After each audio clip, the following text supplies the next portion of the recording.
Era un poco lo esperado, la idea era un poco, no digo desafiar al público, pero la pregunta tenía que ver con si las malezas resistentes las podemos manejar o nos ganaron la batalla.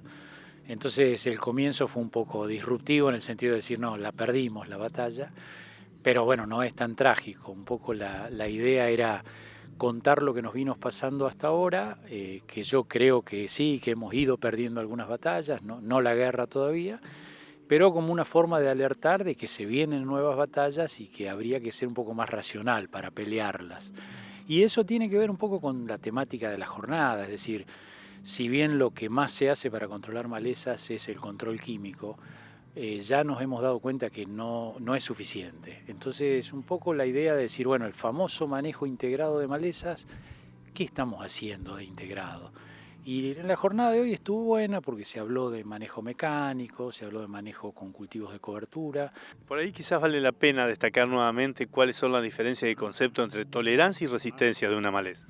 Bien, bueno, cuando hablamos de tolerancia, porque a veces se tienden a confundir, uno dice una maleza tolerante y en realidad un poco la definición dice que toda una especie es tolerante, es decir, yo pongo siempre el ejemplo de comelina. Cualquier comelina que uno encuentre no la controla bien con glifosato, ya sea acá, en Rosario o en Buenos Aires. En cambio, la resistencia tiene que ver con que algunas plantas o algunas poblaciones de esa especie, de alguna especie, se han vuelto resistentes. Antes no eran resistentes. Yo, por ejemplo, al sorgo de Alepo hace 20 años lo controlaba perfecto con glifosato y ahora hay un montón de lugares donde yo voy con esa dosis de glifosato y no les hago nada. Entonces quiere decir que en esos lugares hay lo que se llama poblaciones o biotipos resistentes. Justamente en base a eso, ¿cómo funciona un herbicida?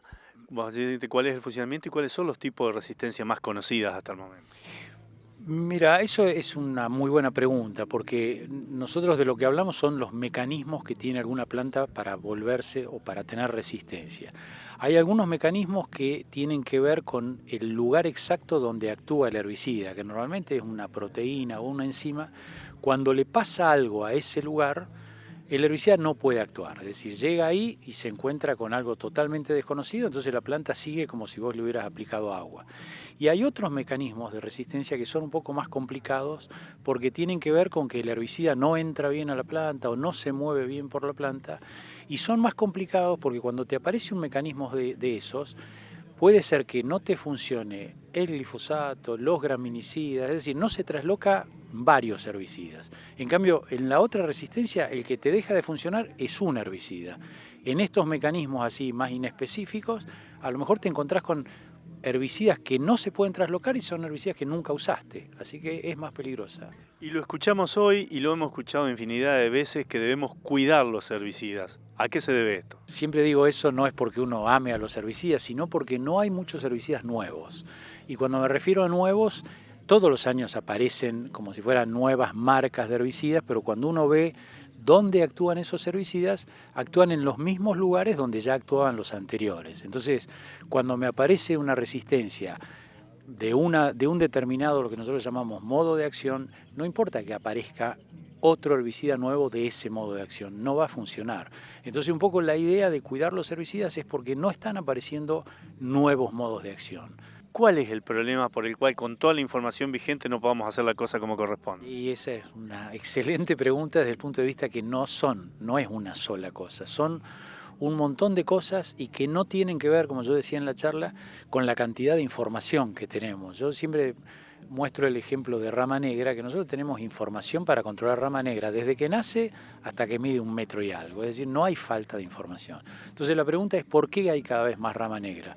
Y como yo mostré ahí, mucho tiene que ver con el sistema de producción actual que tenemos. Es decir, cuando vos empezás a juntar que el 60 o 70% de los campos son arrendados, con contratos muy cortos, que la aplicación, la cosecha te la hace alguien que vos tenés que llamar para que venga y no siempre viene cuando vos lo llamás, que a veces crees que los herbicidas son medio mágicos y que te van a controlar malezas que no están en el estado ideal para controlar, y un montón de razones que no son técnicas, los costos, la presión social que está habiendo para que usemos mejor los herbicidas, todo eso hace un combo que Bueno, ya no es una cuestión técnica que no sepamos controlar malezas. Pasa porque a veces no las podemos controlar. No las podemos controlar, no podemos llegar a tiempo. Entonces eso hace que el control sea malo.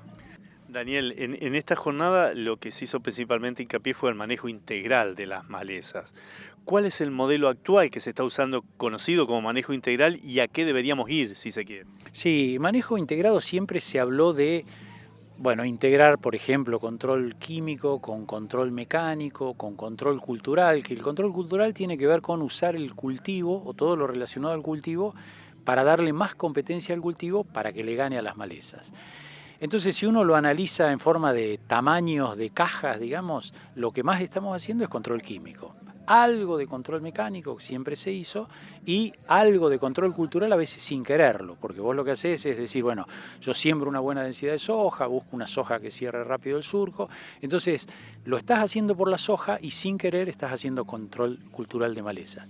Lo que creemos que tiene que ser un buen control integrado es tratar de, no sé si achicar o no el control químico, pero esa torta hacerla más racional. Eso quiere decir rotar modos de acción, ver la calidad de aplicación, ver cuándo aplicar. El control mecánico empieza a ser un actor interesante porque empiezan a aparecer todas estas maquinarias nuevas. Entonces, de nuevo, no generalizar las herramientas o las soluciones. Creo que eso hace al manejo integrado. Tratar de juntar todo lo que uno tiene y ponerlo o focalizarlo o localizarlo de la mejor manera o manera más racional.